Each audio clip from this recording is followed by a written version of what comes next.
يستعد الفريق الأول لكرة القدم بنادي الزمالك لخوض المباراة القوية القادمة في نصف نهائي كأس مصر أمام نادي بيراميدز، وتأتي هذه المباراة بعد هزيمة نادي الزمالك من فريق زد اف سي بهدفين مقابل هدف، وهزيمة بيراميدز من فريق سيراميكا كليوباترا بهدفين دون مقابل في منافسات الجولة السادسة لبطولة الدوري المصري الممتاز. وسيلتقي نادي الزمالك في المباراة القادمة مع نادي بيراميدز في منافسات نصف نهائي كأس مصر يوم الأربعاء القادم 8 نوفمبر في 7 مساء بتوقيت القاهرة، 8 بتوقيت السعودية وقطر، على استاد القاهرة الدولي، وستذاع المباراة عبر قناة أون تايم سبورت.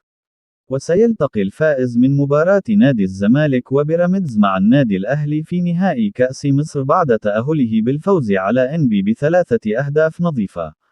والتقى نادي الزمالك مع بيراميدز في الجولة الأولى لبطولة الدوري المصري هذا الموسم، وانتهت المباراة بتعادل الفريقين بهدفين لكل فريق.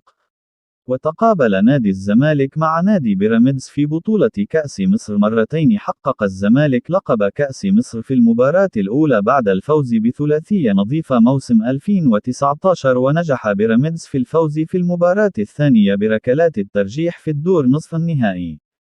ويسعى نادي الزمالك للفوز في المباراة القادمة لتصحيح أوضاع الفريق في الفترة القادمة، خاصة أنها ستكون آخر مباراة للفريق قبل الحصول على فترة راحة للتوقف الدولي من 13 إلى 21 نوفمبر.